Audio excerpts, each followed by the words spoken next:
Kita sebagai orang percaya seringkali menginginkan yang besar, menginginkan yang mulia, menginginkan yang ajaib, tetapi kita tidak berani bayar harga. Penyelesaian yang tepat dari semua pergumulan hidup adalah datang kepada Yesus. Saya mau berkata, setiap linangan air mata yang kita tumpahkan di kaki Yesus, mungkin karena berbagai hal yang membuat kita harus menangis, tetapi kalau tangisan itu kita taruh di bawah kaki Tuhan, air mata kita itu dikumpulkan dalam kirbatnya Allah. Dan satu-satunya untuk menyelesaikan masalah, pergumulan, kebutuhan, penyakit apapun yang kita hadapi, hanya Yesus. Iman yang besar adalah iman yang rela berkorban. Iman yang besar adalah iman yang banyak berbuat kasih. Dan iman yang besar adalah merendahkan diri di hadapan Tuhan.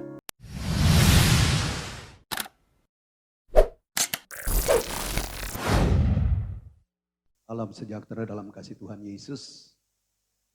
Puji Tuhan, kita bersukacita hari ini karena Yesus yang kita sembah adalah Tuhan yang berkuasa dalam kehidupan kita. Haleluya, puji Tuhan. Baik Bapak Ibu yang ada di rumah maupun kita yang ada di gereja, kita bersyukur kepada Tuhan sebab kesempatan ini di tengah-tengah virus COVID yang tidak memungkinkan kita berkumpul bersama-sama, tetapi kesiapan hati kita untuk kita mendengar firman Allah, itu adalah pintu berkat Tuhan untuk Tuhan menyatakan kuasanya kepada kita. Mari kita yakini bahwa Tuhan adalah Allah yang hidup. Kita sudah nyanyikan bahwa bilur Tuhan menyembuhkan kita. Ya, firman Tuhan berkata bahwa setiap firman disampaikan, maka Tuhan pasti akan bekerja menurut kebutuhan kita. Ya, Dia pasti akan menolong kita. Haleluya. Kita diberkati dalam pujian kita hari ini. Mari saya mengajak kita akan membuka Alkitab kita. Saya masih akan berbicara soal iman yang menyelamatkan dalam Lukas pasal yang ke-7. Lukas pasal yang ke-7. Mari kita akan membuka Alkitab kita. Kita akan membaca, ini panjang pembacaan ini tetapi tidak keseluruhan kita akan baca. Kita membaca saja ayat 36-37. Kemudian kita akan membaca ayat 47, 48 saja sampai 50. Jadi awal dan akhir dari satu perikop ini kita akan membacanya. Saya mengundang kita berdiri bersama-sama ya. Baik Bapak Ibu yang ada di rumah, mari kita berdiri untuk menghormati pembacaan ayat Alkitab ini. Ayat 36 Lukas pasal 7 berkata sebagai berikut. Seorang Farisi mengundang Yesus untuk datang makan di rumahnya. Yesus datang ke rumah orang Farisi itu lalu duduk makan. 37. Di kota itu ada seorang perempuan yang terkenal sebagai seorang berdosa. Ketika perempuan itu mendengar bahwa Yesus sedang makan di rumah orang Farisi itu, datanglah ia membawa sebuah buli-buli pualam berisi minyak wangi. Kita lompat di ayat 48 sampai 50. Firman Tuhan berkata begini, lalu ia berkata kepada perempuan itu, dosamu telah diampuni. Dan mereka yang duduk makan bersama dia berpikir dalam hati mereka, siapakah ia ini sehingga ia dapat mengampuni dosa? 50. Tetapi Yesus berkata kepada perempuan itu, imanmu telah menyelamatkan engkau, pergilah dengan selamat. Silakan kita kembali duduk. Selama ini khotbah yang saya sampaikan kepada kita berbicara tentang iman yang besar, iman yang menyelamatkan. Dari masing-masing yang telah saya sampaikan, mulai dari perwira di Kapernaum, saudara sekalian, saya melihat bahwa dari setiap tampilan, dari setiap khotbah yang saya sampaikan soal iman yang besar, iman yang menyelamatkan, kita melihat bahwa ada karakteristik yang tersendiri dari orang-orang yang dinamakan oleh Yesus bahwa mereka itu memiliki iman yang besar, iman yang menyelamatkan. Seperti contoh perwira di Kapernaum, saudara-saudara, dalam Matius pasal 8 mulai ayat 5 sampai 13 menulis tentang perwira ini yang begitu yakin dengan perkataan Tuhan sehingga dia berkata, Tuhan katakan sepatah kata saja maka hambaku itu akan sembuh. Yang kedua adalah soal 10 orang kusta yang dalam Alkitab Lukas pasal 17 ayat 11 sampai 19 berkata bahwa ada seorang dari Samaria setelah dia rasa bahwa dia telah sembuh maka dia kembali, ya. Dia kembali. Yang dia buat adalah, saudara-saudara sekalian, sehingga Yesus berkata, imanmu besar, imanmu menyelamatkan. Karena dia datang kepada Yesus untuk sujud, menyembah, dan bersyukur kepada Tuhan. Jadi hal-hal yang saya garis ini, yang saya stres ini adalah bagian penting dari iman yang menyelamatkan. Yang ketiga, soal wanita Kanaan dalam Matius pasal 15 ayat 21 sampai yang ke-28. Saudara sekalian, wanita ini sekalipun dihina, tidak dihiraukan, tetapi saudara sekalian yang kita simak dari wanita ini adalah dia tetap bertahan walaupun banyak tantangan.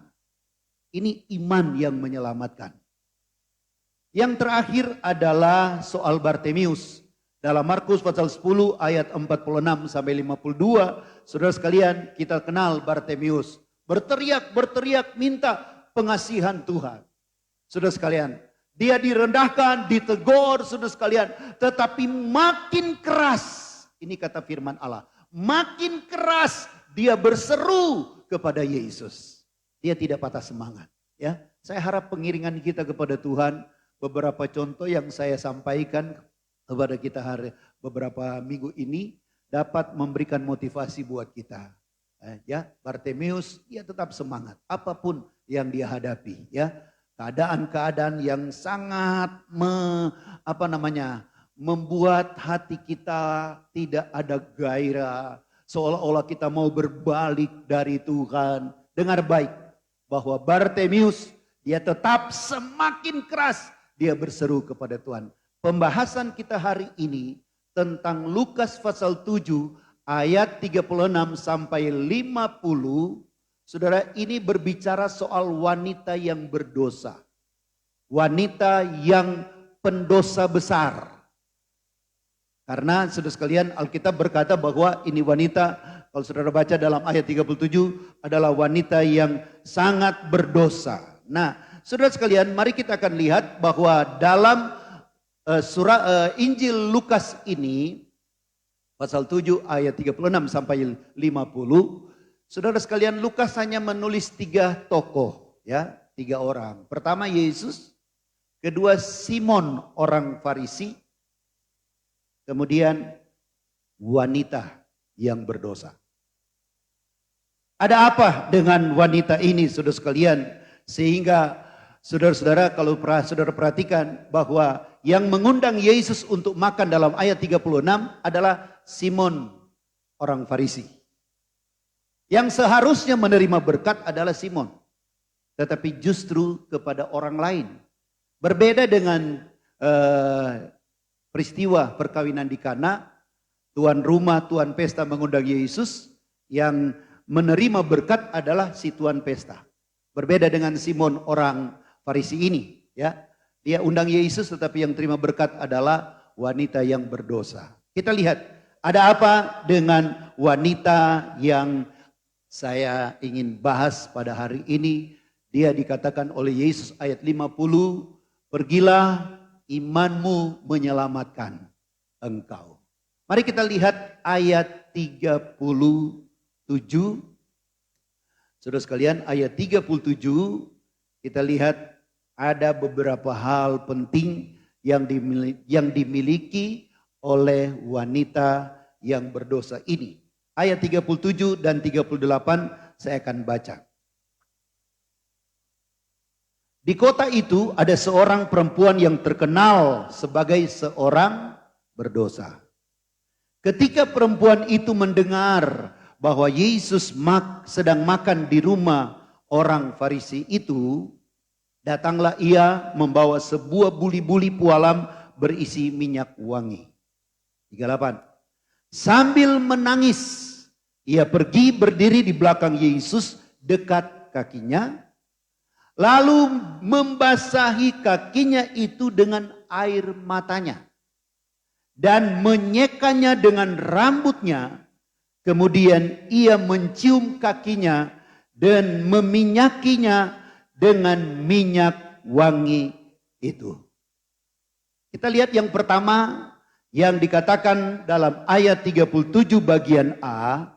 Ada seorang wanita perempuan yang terkenal dosanya. Ayat 39 kalau sudah baca, ini Simon orang Farisi ini, waktu perempuan yang berdosa ini mendekati Yesus, di dalam hati Simon berkata begini, kalau dia itu nabi, dia pasti tahu siapa perempuan ini.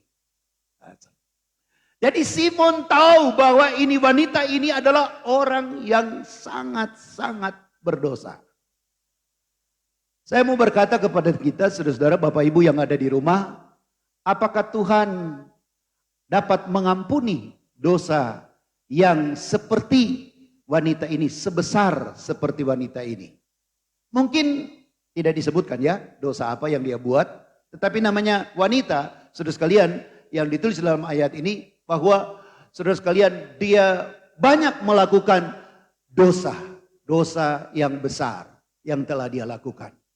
Sehingga saudara-saudara sekalian, saya pikir begini ya saudara-saudara ya. Ini wanita ini mungkin sudah lama mendengar Yesus ya. Dan dia sudah ada keinginan untuk bertobat. Dia sudah ada kemauan untuk mau datang. Tetapi momen waktu yang tepat baginya mungkin di rumah Simon, orang Farisi itu. Ya. Walaupun dia tidak diundang, saudara sekalian, sebab yang diundang adalah Yesus. Tetapi dia ini kesempatan.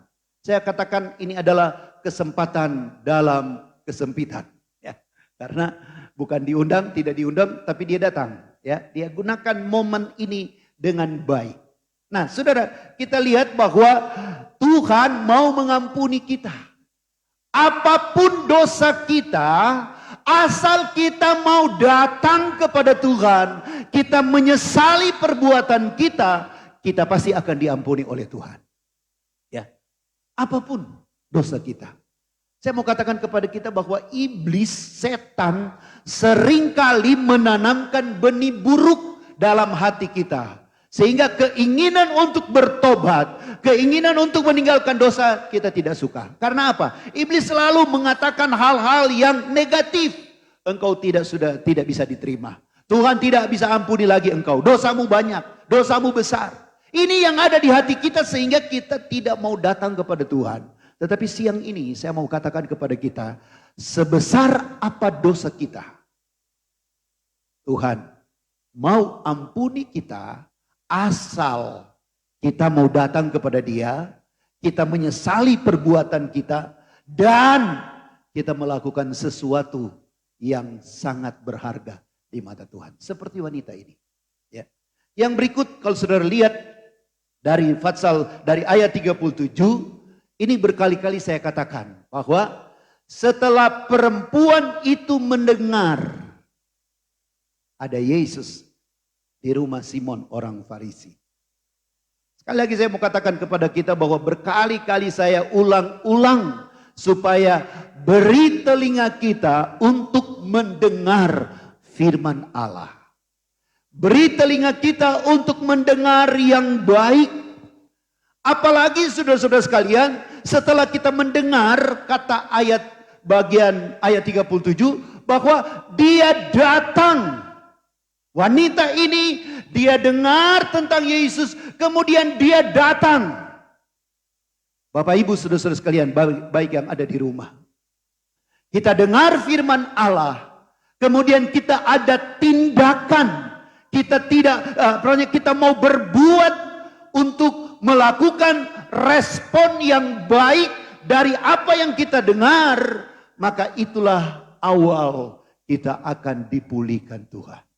itulah awal Tuhan mau merubah hati kita. Matius 11 ayat 28 sampai 30 bahwa Yesus berkata, mari datang. Datang kita kepadanya sebab dia akan memberikan kelegaan dalam kehidupan kita. Beban apa yang kita hadapi hari-hari ini? Beban apa yang begitu berat yang kita pikul hari-hari ini? Dengar baik, saudara mendengarkan berita firman Allah ini. Dengar firman Allah ini dan tindakan kita responi. Saudara sekalian, kita begitu respect dengan firman Allah, kita bertindak. Apa tindakan yang dilakukan oleh wanita ini? Saudara-saudara sekalian, bahwa wanita ini dia mengambil tindakan, dia menggunakan kesempatan ini di tengah-tengah pergumulan yang berat. Ya. Dia gunakan kesempatan ini, dia tidak diundang untuk menyelesaikan persoalan beban berat. Saya kira saudara sekalian, ini wanita ini sudah menjadi sampah di masyarakat. Dan dia sendiri sangat terisolir. Artinya dia begitu tersinggung dengan perkataan-perkataan orang, dengan ucapan-ucapan orang. Saudara-saudara sekalian, itu dia wanita berdosa. Itu dia perempuan yang berdosa. Banyak yang menekan dirinya, saudara sekalian. Dan dia ingin supaya ini selesai. Perempuan ini mau supaya beban berat itu dapat diselesaikan. Mari kita lihat cara apa yang dilakukan oleh perempuan ini untuk menyelesaikan pergumulannya. Saudara ya, dia sudah mendengar dan dia melakukan sesuatu yang sangat berharga. Saya mau katakan kepada kita, ini wanita ini yang berdosa. Dia berani bayar harga. Dia berani bayar harga. Saudara sekalian, kita sebagai orang percaya seringkali, saudara sekalian, menginginkan yang besar, menginginkan yang mulia, menginginkan yang baik, menginginkan yang ajaib, menginginkan yang heran, tetapi kita tidak berani bayar harga. Ya. Kita tidak suka bayar harga. Padahal, saudara sekalian, perbuatan baik, perbuatan kasih yang kita lakukan terhadap Tuhan, apalagi dengan sesama kita, itu saudara sekalian diperhitungkan Tuhan. Jangan saudara lihat Tuhan tidak tahu kita. Tidak, dia tahu saudara sekalian ya. Dia mengerti jalan hidup kita, dia mengerti saudara sekalian. Tidak ada yang tersembunyi di hadapan Tuhan. Wanita ini tahu bahwa penyelesaian yang tepat dari semua pergumulan hidupnya adalah datang kepada Yesus. Demikian kita Bapak Ibu yang ada di rumah. Ini cara untuk kita bisa menyelesaikan persoalan pergumulan kita. Saudara sekalian, minyak dalam ayat 37 yang dia bawa, saudara sekalian, itu adalah minyak yang bukan murah, ya, bukan murah. Saya baca di ensiklopedia, kemudian di berbagai buku tafsiran bahwa ini minyak, saudara sekalian, itu minyak pualam itu terbuat dari baru dia tempat wadahnya itu saja dari batu permata, pualam yang bagus, ya. Kemudian minyak itu ada di dalam, dan minyak ini biasanya orang Palestina, orang Israel, saudara sekalian. Saya baca bahwa orang Mesir kuno mereka menyiapkan itu dengan saudara-saudara sekalian dengan botol yang besar, dan itu harganya 300 dinar lebih. Itu per satu pualam minyak, saudara sekalian, itu 300 dinar lebih. Di zaman itu upah seorang bekerja seharian adalah 1 dinar. Jadi saudara bayangkan, hampir setahun, saudara-saudara, ini wanita dia kumpul uang untuk memperoleh minyak yang berharga ini. Kata Alkitab mahal. Ya. Nah, apa yang dilakukan oleh wanita ini? Mari kita lihat ayat 38. Saudara-saudara sekalian, dia katakan begini, sambil menangis, ini perbuatan kasih yang dilakukan oleh wanita berdosa ini. Saudara sekalian, sambil menangis, ia pergi berdiri di belakang Yesus dekat kakinya. Tentu dia sudah tahu Yesus duduknya di mana. Jangan salah, saudara ya. Dia tidak salah mencari atau memposisikan diri. Kalau dia umpamanya salah, umpamanya dia datang kepada Simon, orang Farisi. Paling Simon bilang, nanti dulu, sebentar malam kan api bagian. Umpamanya. Salah posisi diri. Ya. Tetapi ini dia menempatkan diri. Begitu luar biasa saya katakan. Karena apa? Yesus duduk. Dia tidak berdiri di depan Yesus sujud menangis dan lain sebagainya. Tetapi dia ada di belakang. Dia menganggap dirinya saudara sekalian begitu berdosa. Dia tahu bahwa dirinya itu sangat-sangat menyakiti hati Tuhan dengan perbuatannya. Dia tidak layak untuk berdiri di depan saudara sekalian. Orang kalau minta maaf atau tidak mungkin kan dari belakang. Ya. Biasanya di depan, maafkan saya. Ya. Maaf kekeliruan saya. Tidak dari belakang saudara sekalian. Biasanya orang di depan. Tetapi ini wanita ini saudara sekalian. Dia berkata sambil menangis. Dia pergi berdiri di belakang Yesus dekat kakinya. Jadi dia posisikan begitu rupa. Saudara sekalian di hadapan Tuhan janganlah kita memegahkan diri. Menyombongkan diri. Jangan. Saudara sekalian, Tuhan yang punya segala-galanya. Ya. Banyak orang, saudara sekalian, wah, medsos ini jadi pelampiasan untuk mereka melakukan kegiatan apa saja. Wah, saudara sekalian, di medsos. Ya. Simpang di sini, Jo. Saudara sekalian ya. Ya muat foto banyak sekali. Kemarin punya, muat hari ini, saudara sekalian. Kemudian saudara sekalian banyak lagi yang dapat dilakukan orang lewat medsos ya. Tapi saudara sekalian, saudara dengar baik saya firman Tuhan. Bahwa ini perempuan saudara sekalian. Dia merasa bahwa dia orang berdosa. Sehingga dia menempatkan dirinya serendah mungkin. Serendah mungkin saudara-saudara sekalian. Saudara baca dalam kitab Wahyu pasal 4. Pada waktu tua-tua sedang mengelilingi takhta Allah. Waktu mereka mau sujud di hadapan Tuhan. Mereka buang mahkota mereka di depan Tuhan. Mereka pikir tidak layak untuk mengenakan mahkota. Mereka baru sujud di depan kaki Yesus. Di depan Allah Bapa. Sudah sekalian di hadapan Tuhan kita jangan sok-sokan lah ya. Jangan.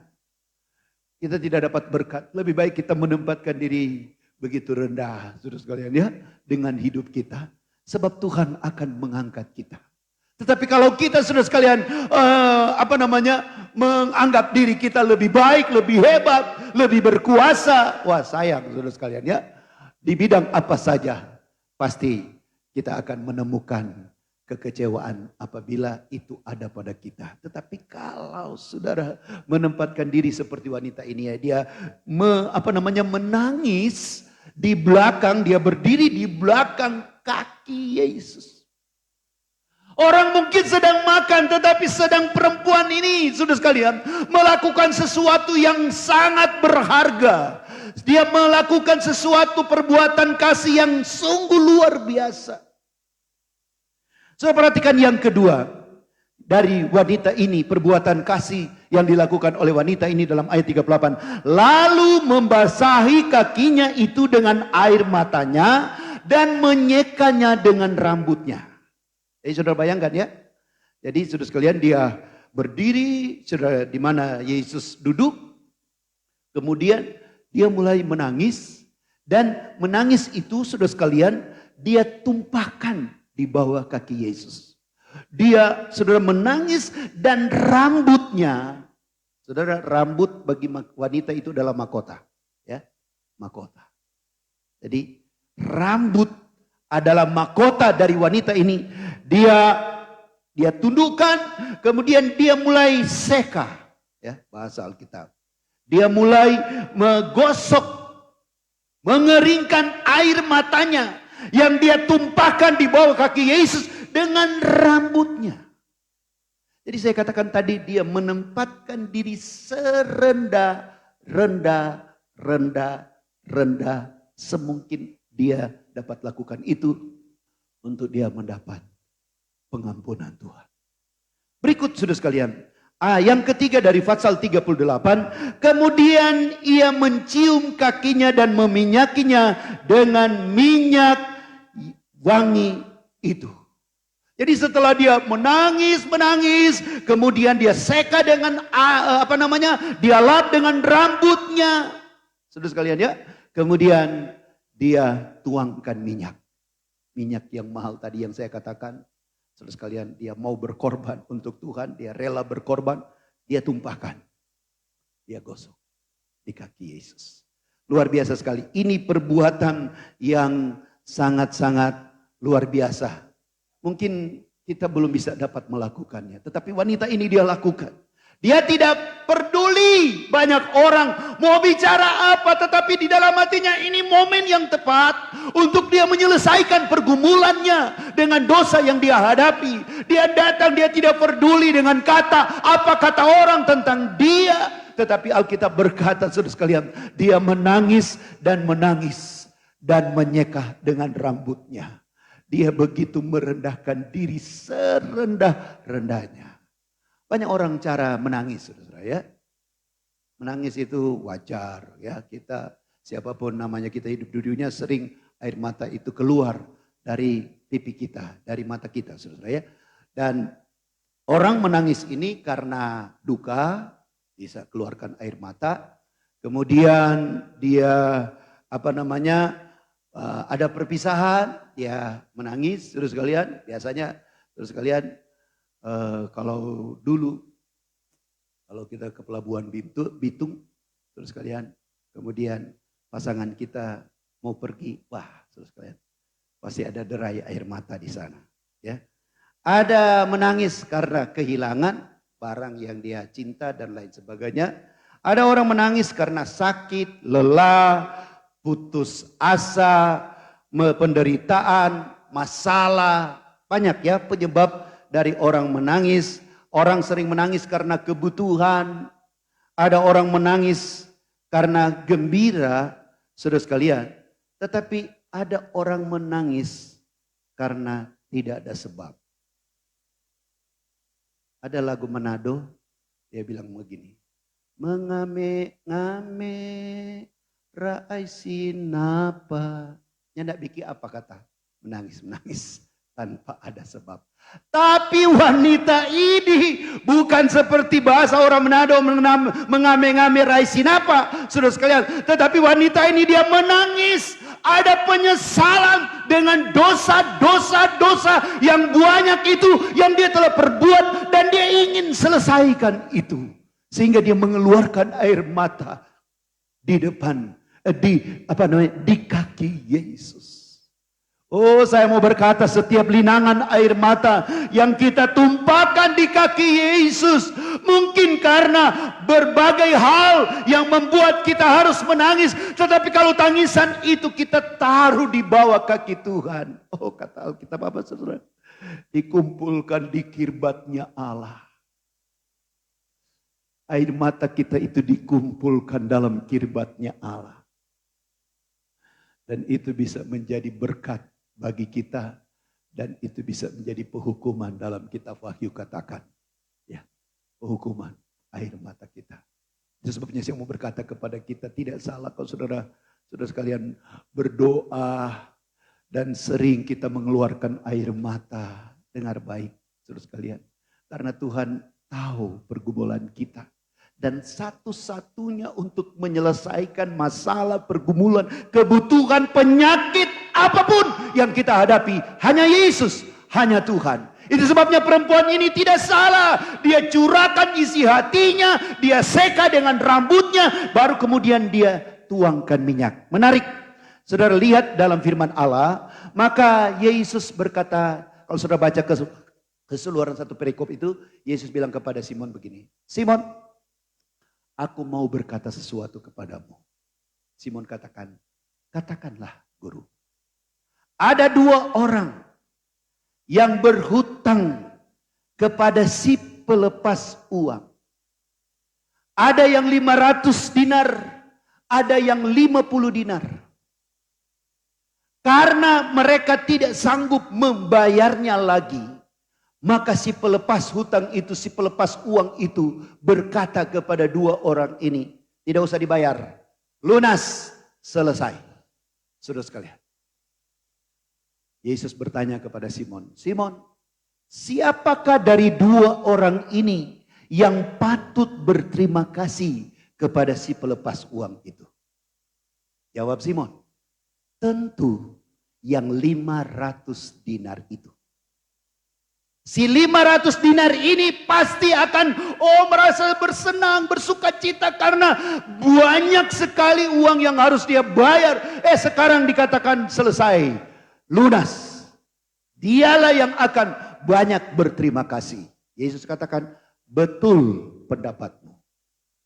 Tetapi aku masuk di rumahmu. Engkau tidak menyediakan air untuk membasuh kakiku. Tetapi wanita ini membasuh kakiku dengan air matanya. Engkau tidak menyediakan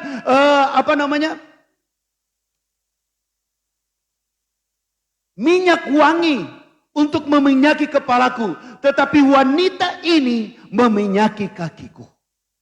Kemudian saudara-saudara sekalian, dia berkata dalam ayat 44,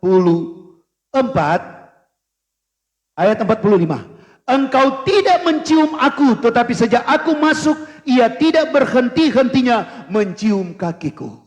Semua yang diminta oleh Yesus yang biasanya dilakukan oleh orang-orang Yahudi setiap kali masuk pintu, saudara sekalian, rumah itu ada wadah yang sudah disiapkan untuk membasuh kaki.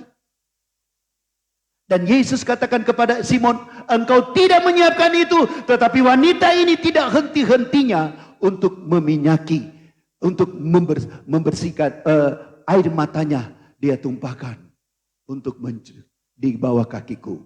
Kemudian waktu aku masuk, engkau tidak mencium aku. Saudara sekalian ya. Kemudian wanita ini tidak henti-hentinya mencium kakiku. Yang terakhir yang dikatakan oleh Yesus, engkau tidak meminyaki kepalaku, tetapi wanita ini dia tumpahkan minyak, dia taruh di kakiku. Oh saudara-saudara sekalian, luar biasa perbuatan dari wanita ini. Waktu Yesus berkata kepada wanita ini, saudara-saudara sekalian, bahwa imanmu sudah menyelamatkan engkau, pergilah. Saudara sekalian, dia berkata kepada ayat 47. Coba diklik ayat 47. Sebab itu aku berkata kepadamu, dosanya yang banyak itu telah diampuni, sebab ia telah banyak berbuat kasih. Tetapi orang yang sedikit diampuni, sedikit juga ia berbuat kasih. Perbuatan kasih yang dilakukan oleh wanita berdosa ini luar biasa. Yesus katakan, Simon, engkau tidak sediakan wadah untuk membasuh kakiku. Tetapi wanita ini, dia menangis dan mencuci kakiku dengan air matanya. Dia merendahkan diri serendah-rendahnya di hadapan Tuhan. Dia berbuat yang tidak masuk di akal, saudara-saudara sekalian. Yang tidak masuk pikiran. Dia perbuat ini. Wanita ini melakukan yang luar biasa kepada Tuhan. Sehingga apa firman Tuhan katakan? Dosanya yang banyak telah diampuni. Karena apa? Dia telah berbuat kasih. Sehingga Yesus katakan, orang yang banyak berbuat kasih, banyak diampuni. Orang yang sedikit berbuat kasih, sedikit diampuni. Mari, saudara sekalian, cuma Tuhan yang dapat menyelesaikan dosa kita. Hanya Yesus yang dapat mengampuni kita.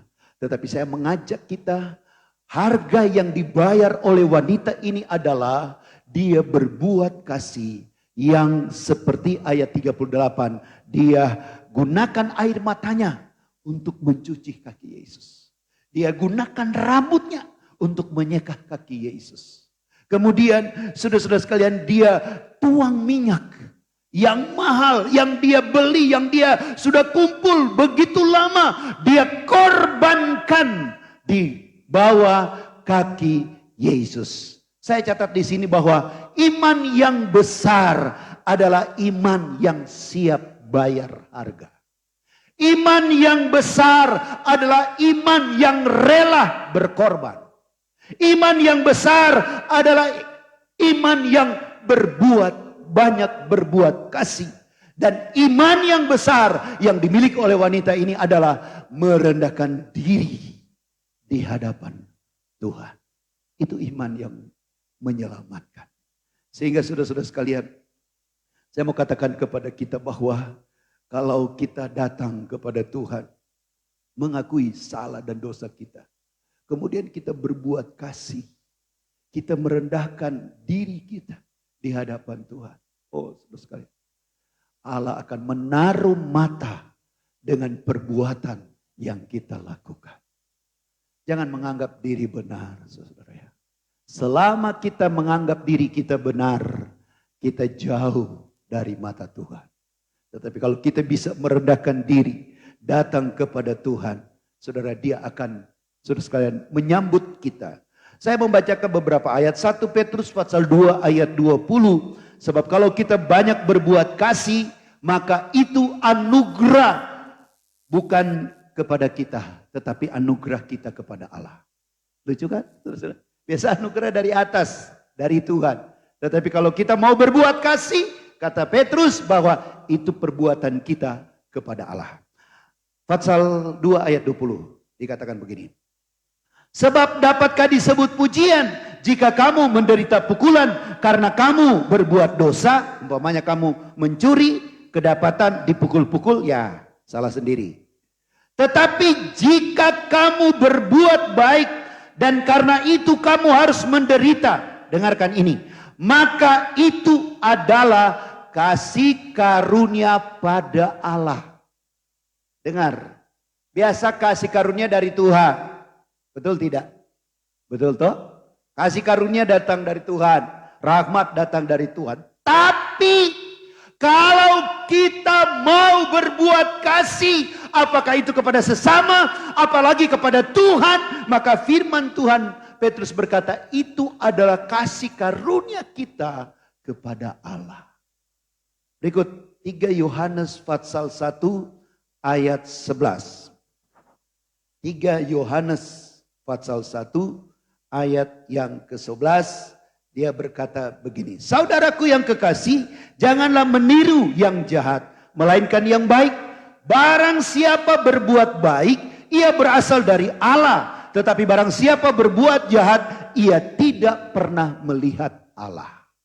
Lakukan yang baik, maka kita disebut berasal dari Allah. Kalau yang jahat,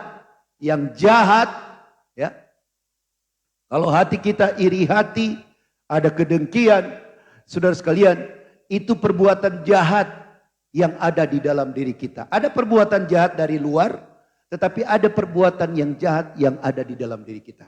Mari kita buang, saudara sekalian. Buang, sebab kalau kita melakukan yang baik, maka kita berasal dari Allah. Saya ingin simpulkan firman Tuhan pada pagi hari ini. Wanita ini telah membayar harga.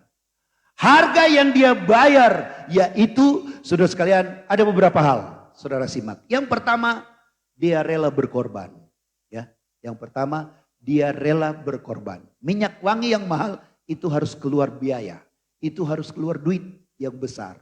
Artinya wanita ini harga yang dia bayar, dia berani berkorban. Yang kedua adalah dia merendahkan diri di hadapan Tuhan. Ini harga yang dibayar oleh wanita berdosa ini. Sehingga dia dikatakan, pergilah dosamu sudah diampuni. Yang ketiga adalah dia memberikan mahkota dalam hidupnya, rambutnya dia gunakan untuk melap, menyeka.